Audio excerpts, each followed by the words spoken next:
मेरी बेगम शुफ बेगम यहाँ फूकों से लगड़े ठीक हो रहे हैं, आंखों से पता नहीं क्या क्या निकाल रहे हैं, जो ड्रामा में टक टक टक टक टक टक टक टक टक। भाई इतनी फूके अगर आपके पास हैं तो आगा खान हॉस्पिटल में एक सिलेंडर भरवा दो, तो जो भी माजूर लोग होंगे उन पे स्प्रे कर दिया करो, ठीक हो जाएंगे। अस्सलाम वालेकुम जी। तमाम पाकिस्तानियों को, बल्कि ओवरसीज जो पाकिस्तानी हैं, उन्हें 14 फरवरी का बड़ा बेसब्री से इंतज़ार था।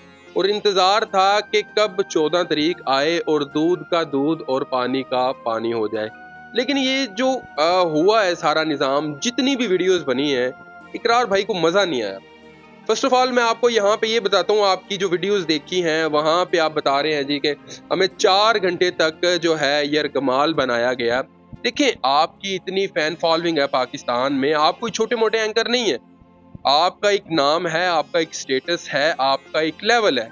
अगर आपने ऐसी मुकामात पे बहुत सारे हादसे हो जाते हैं, अगर आप बिलावड़ा शरीफ गए हैं तो आपको सिक्योरिटी जो है वो साथ लेकर जानी चाहिए थी।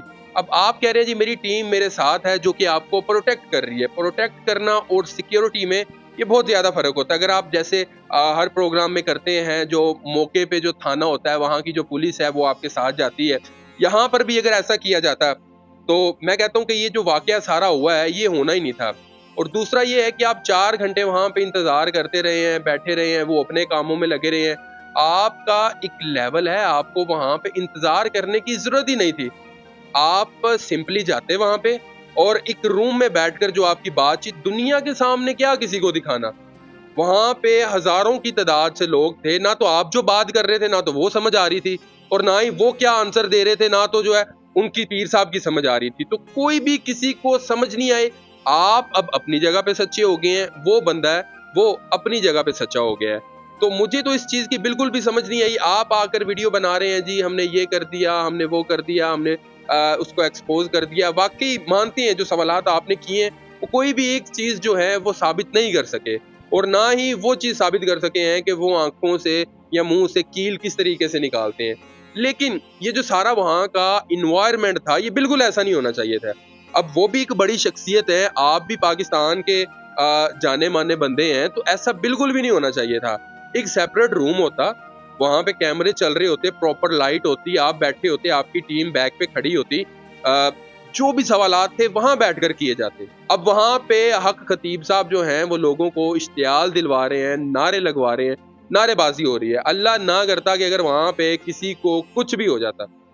अच्छा, वैसे कभी आज तक आपने देखा हो कि ये जितने भी मीटअप हुए हैं, या जो एक बंदे एक दूसरे को एक्सपोज करते हैं, या वो कहते हैं जी हम बैठ के बातचीत कर लेते हैं, आज तक कभी ये बात प्रॉपर हुई है? इससे पहले एक वो मुफ्ती साहब थे और ये इंजीनियर साहब का मामला चला था, वो कहाँ कराची से कहाँ जेलम गए थे। तो ऐसा मामला जो है कि कभी भी नहीं हल हो सकता। और ये जो तरीकेकार है जो हमें देखा है, हमें तो कुछ भी समझ नहीं आई कि वहां पे हुआ क्या है, बात क्या हो रही है। मैं सिर्फ इस चीज का इंतजार कर रहा था। बहुत सारे चैनल्स ने वीडियोस बनाई हैं जी, इकरार भाई पहुंच गए हैं जी, इकरार भाई अंदर जा रहे हैं जी, दाखिल हो रहे हैं जी, उन्हें वहां पे पकड़ लिया गया है जी, उन्हें वहां पे यरगमाल बना लिया गया है। तो मैं सिर्फ ये चीज इंतजार कर रहा था कि देखा जाए कि हुआ क्या है। अब कुछ भी नहीं हुआ, बस आप गए हैं, उन्होंने वहां पे नारेबाजी लगवाई है, लेकिन वो आपको बात ही नहीं करने दे रहे। वो पकड़ के आपको कह रहे हैं जी इन्होंने अनारकली में खड़े होके हमें वो जलील किया, लेकिन फिर वो आपका माथा चूम रहे हैं। कोई भी किसी को कुछ भी नहीं समझ आया। हाँ, लेकिन एक चीज की जरूर समझ आ गई है, जो आप काम करने के लिए गए थे वो काम हो गया है। लेकिन अगर वो काम जरा प्रॉपर तरीके से किया जाता, एक रूम में बैठकर किया जाता, मैं कहता हूँ इकरार भाई बड़ा मजा आना था, यकीन करें, टू बी ऑनेस्ट। बहरहाल वहां पे आवाम जो है वो बहुत ज्यादा थी, बहुत ज्यादा जो आवाम का वो रश था।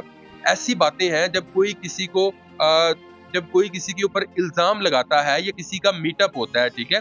अब आप जो करामात करते हैं, अगर इकरारुल हसन ने आपके ऊपर ये चीज, आपके करामात को ट्रिक का नाम दिया है, और आपको ये चाहिए था कि एक कमरे में बैठकर, जो बंदा सच्चा होता है ना वो तहम्मुल से बात करता है, अगले बंदे का सवाल सुनता है, फिर उसके सवाल का जो है कि प्रॉपर जवाब देता है, ठीक है। अगर कोई बंदा यहाँ पे कह रहा है कि मुझे 1 गिलास पानी देना, तो उसका जवाब आना चाहिए जी मैं पानी दे रहा हूँ। ये जवाब नहीं है कि जी मैंने जो है कि वो दूध के अंदर पत्ती डाल दी है और चाय जो है कि वो बन रही है। तो लिहाजा इस वीडियो का आपके जाने का, मुझे जहां तक लगता है 100 में से 30% फायदा जरूर हुआ है कि वो जो है वो आपके सवालों के जवाब बिल्कुल नहीं दे पाया। तो वहां पे इतनी आवाम है, हजारों एंकर्स पहुंचे हुए हैं, 4-4 5-5 माइक लोगों ने हाथों में पकड़े हुए हैं। ये गए थे, ये चैलेंज था आपका। आप जाते, इजी बैठते, वो आपके सामने बैठता और प्रॉपर बात करते। इतने मीडिया वाले वहां पे इकट्ठे कर लिए जी, अंदर से लोग जो है अपडेट दे रहे हैं और फिर वहां पे जो है जैमर लगा दिया गया। ना तो कोई सिग्नल्स आ रहे हैं, ना आपने लाइव का बोला था, लाइव ही पता नहीं। मैं कहता हूं कि कुछ भी इकरार भाई समझ नहीं आई हमें। अब आप इस चीज को वाजिया जो है वो किस तरह कर सकते हैं, इंशाल्लाह हम आपके जो है कि दूसरे ब्लॉग, तीसरे ब्लॉग का इंतजार करेंगे। बाकी आप गए वहां पे, आपने जुर्रत दिखाई एक जगह पे जाना और वहां से सही सलामत वापस आ जाना, क्योंकि एज एंकर पर्सन हम लोग ये चीज देख रहे होते हैं। अक्सर हमने वो चीजें देखी हैं, जैसा कि नून लीग का जलसा हो रहा हो और वहां पे कोई पीटीआई का वर्कर पहुंच जाए और वो अपना इंटरव्यू दे। उस पीटीआई के वर्कर को भी हमने मार पड़ती हुई देखी है और उस एंकर को भी हमने मार पड़ती हुई देखी है जो नून लीग के जलसे में जाकर पीटीआई का इंटरव्यू ले रहा होता है या पीटीआई के जलसे में जाकर नून लीग का इंटरव्यू ले रहा होता है। तो आप तो सीधा जो है कि वहां चले गए और वहां से आपका वापिस आ जाना ही बहुत बड़ी बात है। खैर, अल्लाह ताला हम सबका हामी और नासिर हो, लेकिन मुझे अभी तक इस चीज की बिल्कुल भी नहीं समझ आई। आपकी इस चीज के बारे में क्या राय है? कमेंट सेक्शन में अपनी राय से आगाज जरूर कीजिएगा। Thanks a lot for watching me जी। इंशाल्लाह मिलते हैं एक नई वीडियो के साथ, तब तक के लिए अपना ख्याल रखिएगा, दुआओं में याद रखिएगा। अल्लाह हाफिज।